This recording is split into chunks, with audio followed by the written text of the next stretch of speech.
bukan hanya sekedar kata insya Allah sebagai bentuk kambing hitam, kita lari daripada tanggung jawab.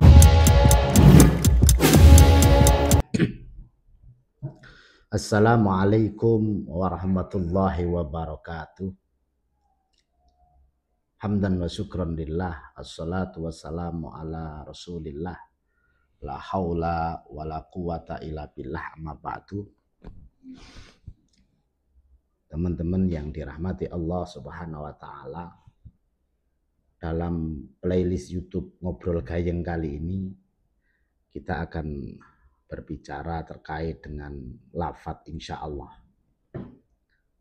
Dalam percakapan sehari-hari kita sering mendengarkan pengucapan kata insya Allah, atau bahkan kita sendiri sering mendengarkannya serta mengucapkannya.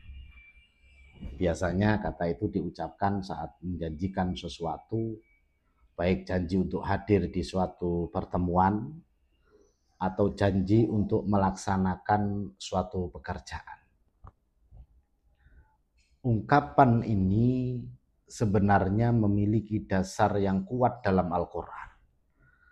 Sebagaimana firman Allah, a'udzubillahi minasyaitonirrajim, wala taqulanna li syai'in inni fa'ilun dzalika ghadan illa ayyasha Allah.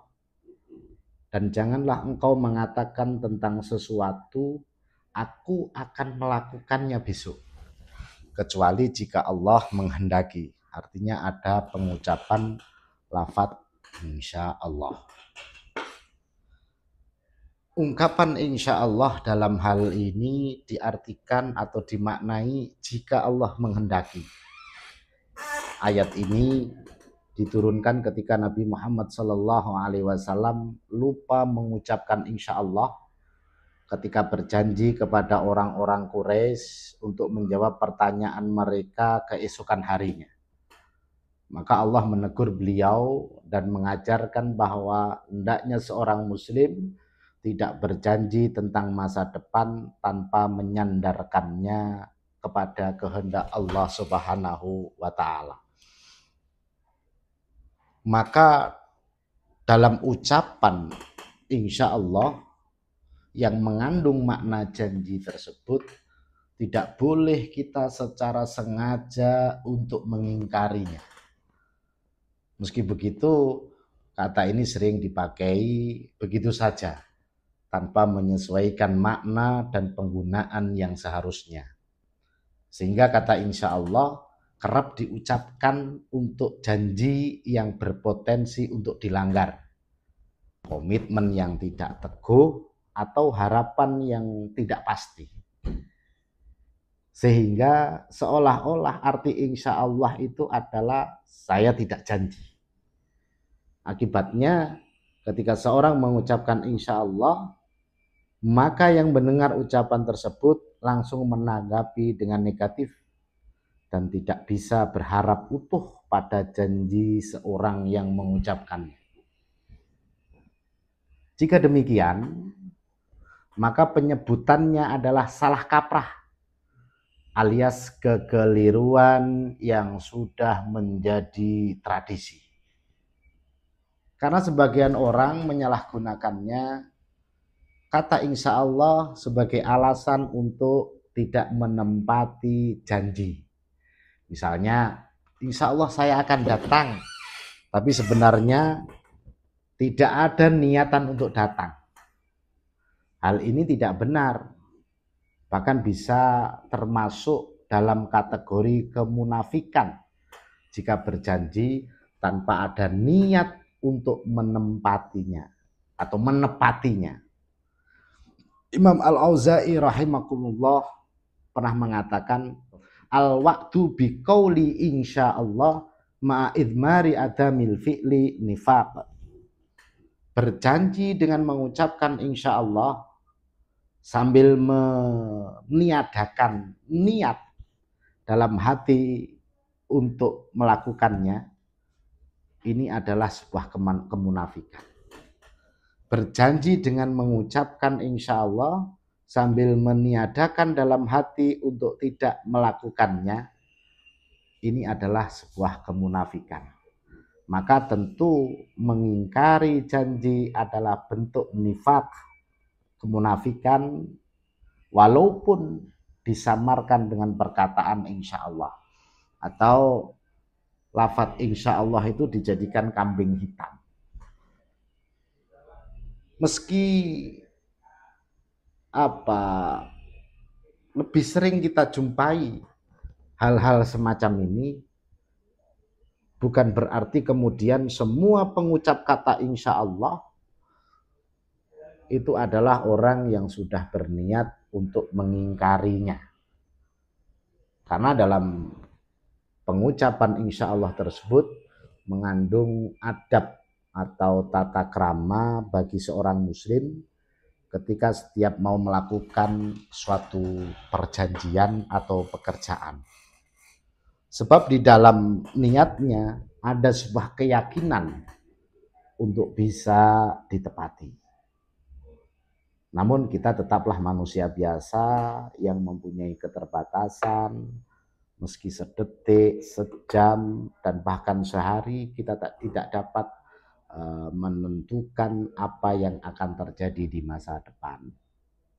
Maka kemudian dalam hal ini Ibnu Katsir memberikan penjelasan dalam menafsirkan ayat tersebut, wala taqulanna li syai'in inni fa'ilun dzalika ghadan.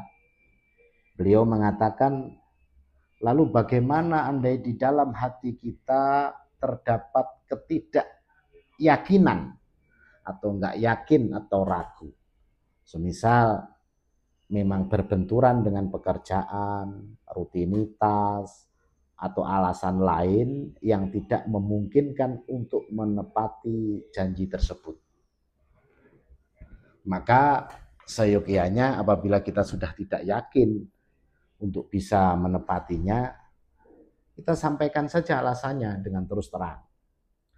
Semisal dengan mengatakan, sepertinya saya tidak bisa datang karena kebetulan berbenturan dengan jadwal pekerjaan atau apalah, atau janji. Tetapi jika nanti diberi izin oleh atasan atau orang yang bertanggung jawab di situ, insya Allah saya akan datang. Dengan seperti ini tentunya akan lebih baik, lebih elok, lebih saling menjaga kepercayaan, menjaga amanah, dan persahabatan. Dan demikian ucapan insya Allah esensinya tetaplah baik, karena memang di dalamnya menyimpan makna hukum mustahab atau dianjurkan. Sebagaimana Imam Nawawi mengatakan, yustahabu lil insani idza qala sa'af'alu kadza ayyakul insyaallah ta'ala ala jihadit tabaruk wal imtithal. Dianjurkan bagi seseorang ketika mengucapkan saya akan melakukan ini, melakukan itu, untuk menambahkan kata insya Allah dalam rangka untuk tabaruk dan melaksanakan atau mentaati perintah Allah Subhanahu wa Ta'ala. Ini menjadi sebuah fenomena. Maka insya Allah adalah ungkapan iman dan tawakal. Maka jangan sampai kita salah gunakan sebagai alasan untuk lari dari tanggung jawab.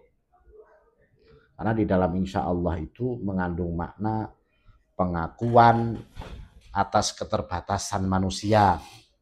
Manusia tidak tahu masa depan dan tidak tahu apa yang akan terjadi. Tidak punya kekuasaan mutlak untuk menentukannya.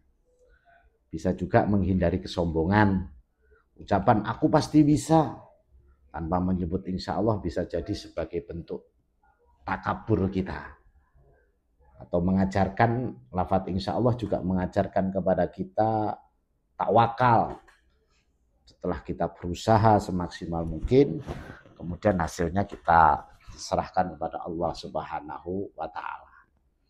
Selain itu, lafaz insya Allah sebagai bentuk adab tata krama seorang muslim.